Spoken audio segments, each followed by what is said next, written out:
କଥା କହିପାରୁନି। ଆମେ ଆମ ଘରେ ଛିଡ଼ା ହେଇଛୁ, ସେମାନେ ଦୌଡ଼ି ଆସିଲେ କତା କୁରାଢ଼ି ଧରିକି ଆମକୁ ଟଣା, ସ୍ତ୍ରୀ ଲୋକ ଗୁଡ଼ାକୁ ଟଣା ଘୋଷରା କଲେ। ତାପରେ ପୁଅ ଆସିକି ଅଟକାଟି କରିବାକୁ ପୁଅକୁ ହାଣି ଦେଇ ଯାଇଛନ୍ତି ପଛପଟକୁ। ହଁ, ପୁଅକୁ ହାଣି ପକାଇଛନ୍ତି, ତା ମଉସାକୁ ହାଣି ପକାଇଛନ୍ତି। ଏମିତି ହଣାହଣି ହେଇକିରି ମାଡ଼ଗୋଳ ଲାଗିଛନ୍ତି। ରକ୍ତ ନଉନାଣି ଯେତେବେଳେ ହେଲେ ଆଉ କିଛି ମୁଁ କହିପାରିବିନି, ମୋ ହୋସ୍ ରହୁନି। ଆଜି ସକାଳୁ ଉଠିକି ଟାଉନ୍ ଆସିଥିଲି।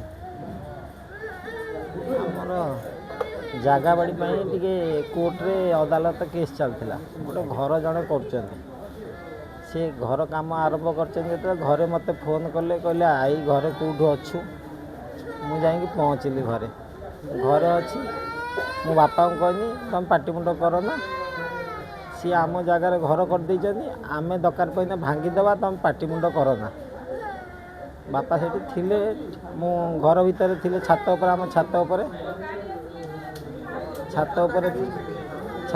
ଥିଲେ। ଯେତେବେଳେ ତଳକୁ ଆଇଲେ, ମୁଁ ସେ ଆମ ବାଡ଼ି ଭିତରେ ଅଛି। ବାପା ପଳେଇଛନ୍ତି ରାସ୍ତା ପାଖକୁ, ତାଙ୍କ ଘର ପାଖକୁ। ତାଙ୍କୁ ବାଡ଼େଇକି ପୁରା 15-20 ଜଣ ପକେଇକି ବାଡ଼େଇକି, ମୁଁ ଦେଖିଲା ବେଳକୁ ଦୌଡ଼ିକି ଗଲା ବେଳକୁ ବାଡ଼ଉଛନ୍ତି। ମୁଁ ଯେତେବେଳେ ଯାଇ ପହଞ୍ଚିଗଲି, ମୋ ପଛ ଆଡ଼କୁ ବାଡ଼େଇଲେ। ମୋ ବଡ଼ ଭାଇ, ମୁଁ ଯେତେବେଳେ ଯାଇ ପହଞ୍ଚିଲି, ସେ 15-20 ଜଣ ମିଶିକି ବାଡ଼ଉଛନ୍ତି। ତାପରେ ମୁଁ ଥାନାକୁ ପଳେଇଲି। ଥାନାରୁ ବାପାକୁ ଆଉ ମେଡ଼ିକାଲ ବି ଛାଡ଼ୁନାହାନ୍ତି, ବାଡ଼େଇ ଚାଲିଛନ୍ତି। ଆମେ ଦୁଇ ଭାଇ ଖସିକି ଥାନାକୁ ଗଲୁ। ଥାନାବାଲାଙ୍କୁ ବି କହିଲୁ ଯେ ଛାଡ଼ୁନାହାନ୍ତି, ମୋ ବାପାକୁ ମେଡ଼ିକାଲ ଟିକେ ଯାଇ ପହଞ୍ଚ। ଥାନାବାଲା କହୁଛନ୍ତି ଏମିତି ଖାତିରିଆ ଲୋକ ସେ ବାଡ଼େଇ ଦେବେ କହିଲେ। ମୁଁ ଟିକେ ଯାଆନ୍ତୁ, ପହଞ୍ଚନ୍ତୁ, ତୁମେ ଯା ମେଡ଼ିକାଲ ଆଗେ ଟ୍ରିଟମେଣ୍ଟ ହେବ। ମୁଁ ମୋ ବାପା ସେଠି ପଡ଼ିଛି, ତୁମେ ଟିକେ ଚାଲ। ଆଇଲା ବେଳକୁ ବାପାକୁ ଗାଁ ଲୋକ ଯେତେବେଳେ ନେଇକି ଆଇଲେ, ବାପା ମରିସାରିଥିଲେ। କ'ଣ ଦାବି କରୁଛ? କ'ଣ ପାଇଁ? ସେ ଲୋକ ଯେତିକି ବାଡ଼େଇଛନ୍ତି ତାଙ୍କୁ ଫାଶୀ ହେଇଯାଉ, ମୋର ଏଇଟା ଦାବି। ଯେତିକି ଜଣ ବାଡ଼େଇଛନ୍ତି। ତମ ଘରେ କେତେ ଜଣ ଆହତ ହେଇଛନ୍ତି?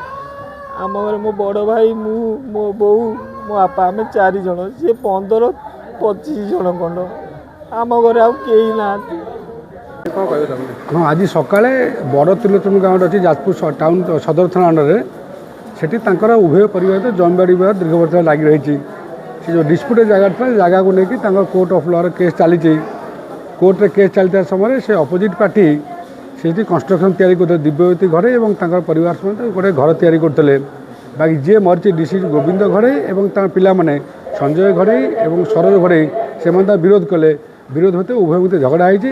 ଝଗଡ଼ା ହେଇଥିଲେ ସେ ଗୋବିନ୍ଦ ଚନ୍ଦ୍ର ଘଡ଼େଇକୁ ଏମାନେ ବାଡ଼େଇଛନ୍ତି। ବାଡ଼ିଲା ପରେ ତାକୁ ସେ ଇଞ୍ଜୋର୍ଡ଼ ଅବସ୍ଥାରେ ଯାଜପୁର ମେଡ଼ିକାଲ ଆଣିଥିଲେ।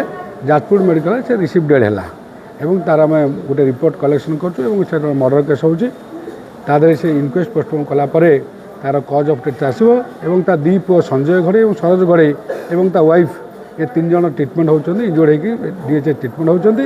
ଏ ସମୟରେ କେସ୍ ହେଇଛି, ଯାହା ଆଇନତର କାର୍ଯ୍ୟାନୁଷ୍ଠାନ ଗ୍ରହଣ। ତାକୁ ସେମାନେ ଠେଙ୍ଗା ଏବଂ କଟୁରୀରେ ମଧ୍ୟ ଆକ୍ରମଣ କରୁଛନ୍ତି।